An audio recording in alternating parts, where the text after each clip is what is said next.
Ndewono mma mmanụ ndewono ọhụhụ mma mmanụ rienụ ṅụọnụ wee na obi aṅụrị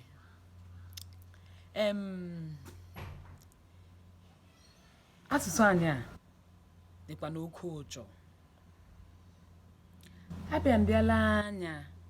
lele aka ini lele aka ịkpa lele ihu lele azụ asụsụ anyị a na ha achọ ịgharịpụ anyị biko ụmụnna na ụmụnne ọ dịkwa n'otu ọ dị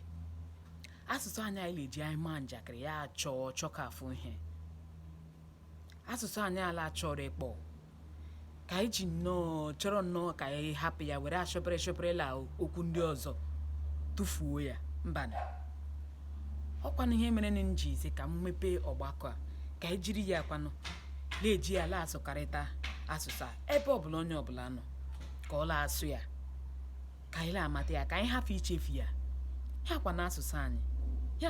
anyị kwesịrị iji too ya ụfọdụ anyị jikwa n'oto anyị abịaziela abịa ichefu ihe ndị ọ dịkwana gị mma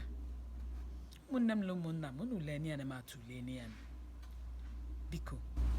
onye ọbụla nwere ihe onyonyo eji asụsụ anyị gbapịa tibere anyị ebe a ka anyị gee dịkwanụ ka obi dị anyị mma ebe na mụnwa nọ ebe a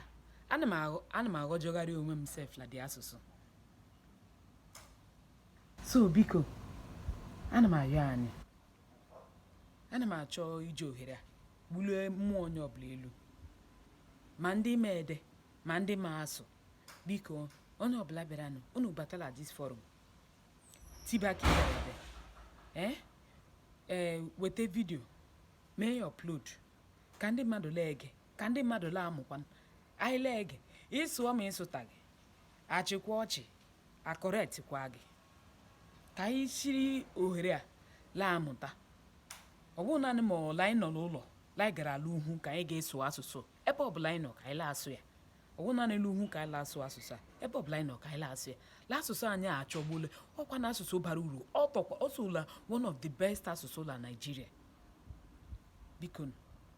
anyị jishi ike mana ihe anyị ga-eme n'ihe a obodo shiri ike obodo wee igwe anyị ma pọtụ ụmụrụrụ ihe ndị a gịla eme ka obi achọ anyị ọchọ ụmụrụrụ ihe ndị a gịla emekwana la-akpọkọtatụkwa anyị ka anyị abịakọtatụkwa ọnụ biko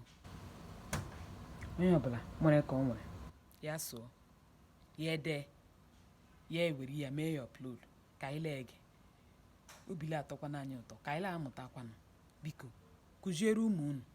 kụziere ụmụnne kụziere ụmụnna kụziere onye enyi dị interested kụzikwara ha ngwana ekele m unu mma mmanụ